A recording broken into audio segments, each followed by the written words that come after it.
Morning, y'all, because this is Texas and it's the rodeo time. I'm Paula Sanders, and I'm the director of the Bunyak Institute for the Study and Advancement of Religious Tolerance here at Rice University. And it's my great pleasure to welcome all of you here this morning.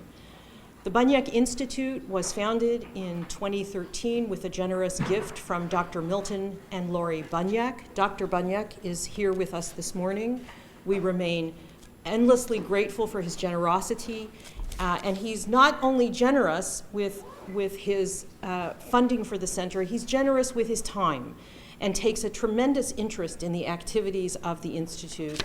And in fact, it was he who several years ago brought up the idea, the initial idea about having a gathering of scholars to talk about different interpretations of the Qur'an that went through many iterations and this is where we ended up with this esteemed international gathering of scholars, community leaders, and faith leaders, and many of you operate in multiples of those categories. So we are very, very grateful to have you here. It is also a great pleasure to acknowledge the wonderful partnership that we have been able to establish with our friend and colleague, Professor Amran al-Badawi from the University of Houston, Program in Middle Eastern Studies. I know that he is well known to all of you who are Quranic scholars.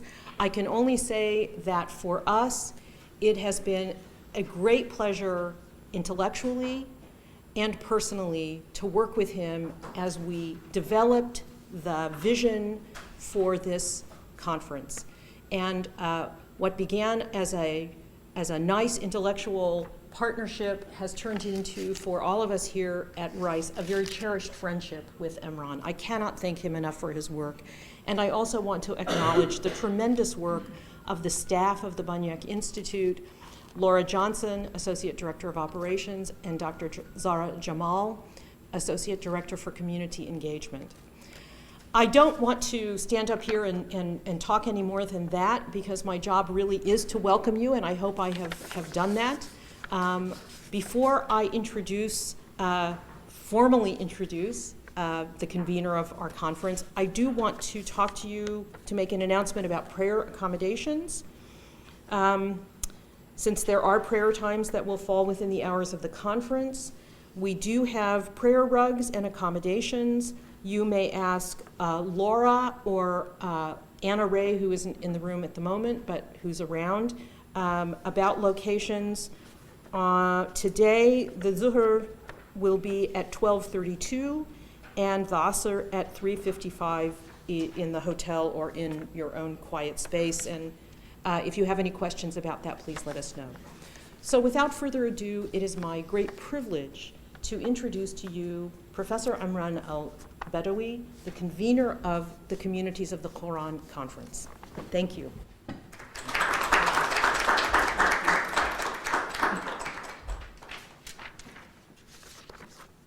Thank you, Paula. I'm going to hold this microphone, it's a very large microphone, so that the record can show what I am saying. I want to thank Paula again for the generous introduction.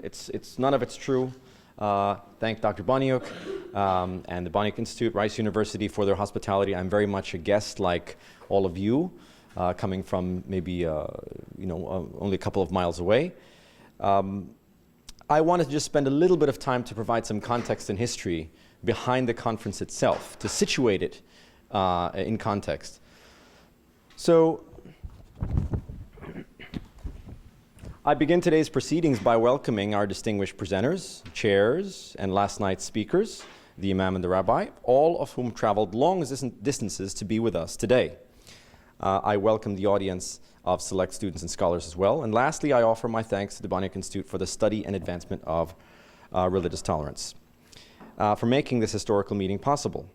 And Paula has spent some time already thanking the real conveners, I feel, behind Zahra, Laura, and herself behind the conference, so I will not repeat that.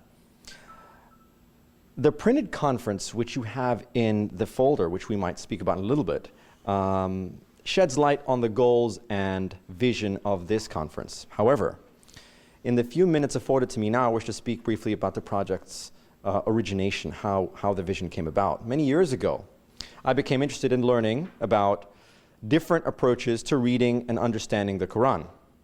What are the ways different Muslims, especially understood the scripture, and how does this understanding shape their community? With approximately 1.6 billion, the global Muslim community, or ummah, is anything but monolithic. But is it a single community at all? I started asking myself this question.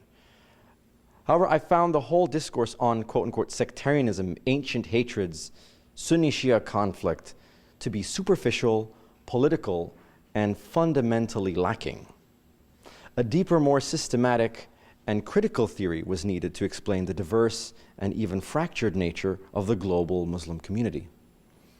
My explorations took me through classical exegesis, modern hermeneutics, and soon became fixated upon literary theory of all things.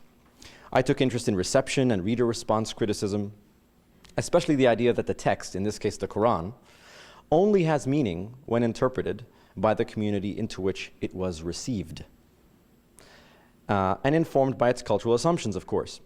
This idea resonated with the famous tradition ascribed to none other than Imam Ali ibn Abi Talib, addressing the Khawarij, as he said, "As for this Quran, it is but writing between two covers, and it does not speak, but it is men who speak through it."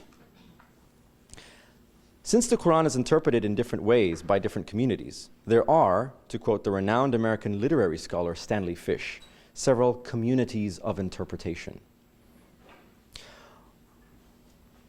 My role, however, establishing the International Quranic Studies Association, which many of you know about, and program building at my home institution, the University of Houston, put my hopes of ever embarking on this ambitious project on hold.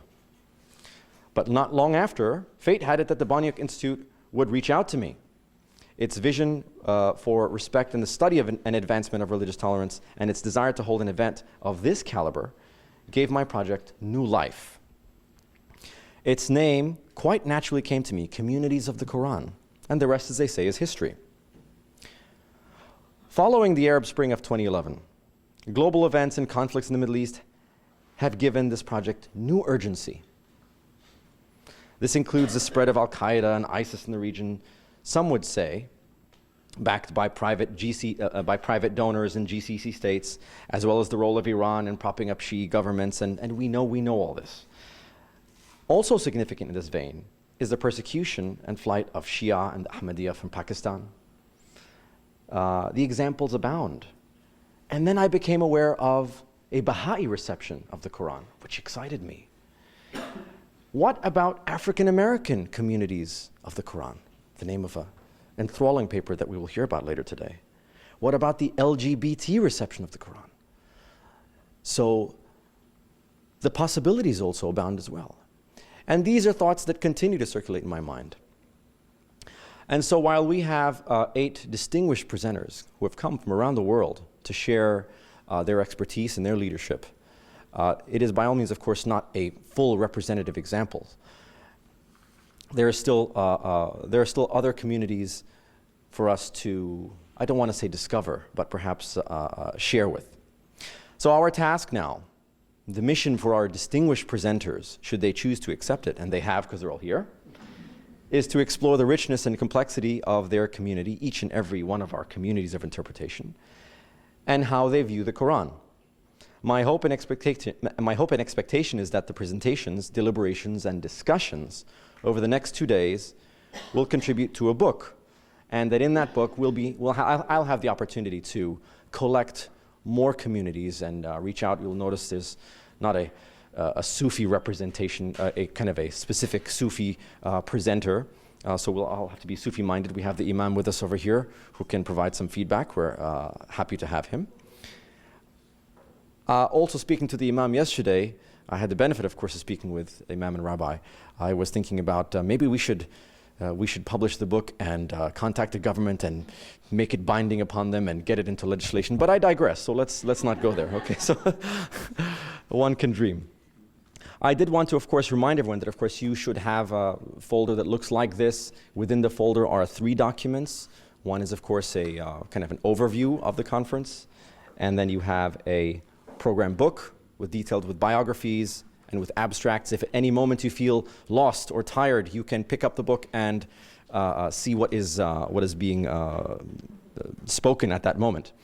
And then finally, this is for tomorrow's discussion, this sheet of paper here, this packet, are the Quran verses and questions. So I want to just once again welcome you all to Communities of the Quran. And without further ado, I would like to invite the first panel. So Hina Azam from University of Texas and the panel. Thank you.